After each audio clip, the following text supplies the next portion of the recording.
భీమవరంలో పవన్ కళ్యాణ్ ఓడిపోవడానికి గ్రంథి శ్రీనివాస్ గెలవడానికి ఒక కారణం. గ్రంథి శ్రీనివాస్ పవన్ కళ్యాణ్ కంటే పెద్ద హీరో అని కాదు. ఆయన గ్రంథి శ్రీనివాస్ ఏమైనా సినిమాల్లో హీరోగా చేస్తే ఎవడో చూడడం. పవన్ కళ్యాణ్ హీరోనే. పవన్ కళ్యాణ్ హీరోగాను చూస్తారు, ప్లస్ రాజకీయ నాయకుడిగా చూస్తారు. గ్రంథి శ్రీనివాస్ నాయకుడిగా చూస్తారు కానీ హీరోగా చూడరు. కానీ గ్రంథి శ్రీనివాస్ ఎందుకు గెలిచాడంటే, భీమవరం సాధారణంగా వ్యాపారస్తుల కేంద్రం. రకరకాలైనటువంటి వ్యాపారాలు, అలాగే రియల్ ఎస్టేట్లైనా ఇవన్నీ ఉంటుంటాయి.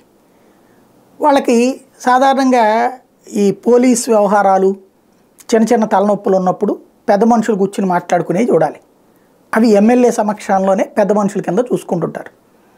అంటే ఎమ్మెల్యే లోకల్గా ఉండాలి, వాళ్ళ నియోజకవర్గంలోనే ఉండాలి, తమందరికీ తెలిసినోడు అయి ఉండాలి. అట్లయితే తమకు పరిష్కారం ఉంటుంది. అంతేగాని పవన్ కళ్యాణ్ లాంటి వచ్చాడు, మంచోడే, గొప్పోడే, ఓ పార్టీ అధ్యక్షుడే, ముఖ్యమంత్రి అభ్యర్థే ఇప్పుడు కాదనుకోండి, ఆయన గెలిపించుకుంటే కనుక తమకి మాటినేవాడు ఎవడు ఉండడు. అక్కడ వ్యవహారాల దగ్గరికి ఎవరి దగ్గరికి పోతారు?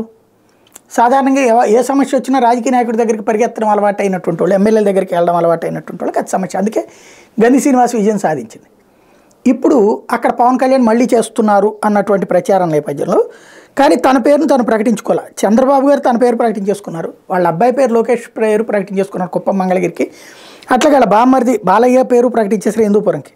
కానీ ఆ పక్కనే పేపర్ మీద రాసుకుని పేర్లు ప్రకటించినటువంటి పవన్ కళ్యాణ్ తన పేరు కూడా ప్రకటించుకోవాలి. ఈవెన్ వాళ్ళ బ్రదర్ అనకాపల్లి పేరు కూడా ప్రకటించలేదు నాగబాబు గారిది. ఇప్పుడు భీమవరంలో పోటీ చేయట్లేదా పవన్ కళ్యాణ్? ఆయన ఏమన్నా లోక్సభకి ఏమన్నా వెళ్తారా?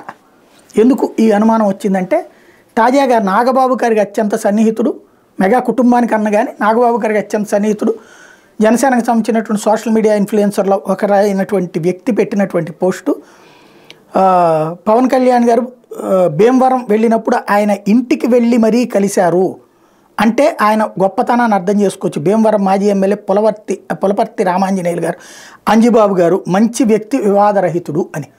అంటే పవన్ కళ్యాణ్ భీమవరం నుంచి పోటీ చేయకుండా ఆయనకి తెలుగుదేశం పార్టీ నుంచి ఆయన తీసుకొచ్చుకుని జనసేనలో చేర్చుకుని ఆయనకి టికెట్ ఇస్తారా, తద్వారా గ్రంథిని ఓడించడం అన్నటువంటి దానికి ప్లాన్ చేశారా అన్నటువంటిది ఇప్పుడు డౌట్.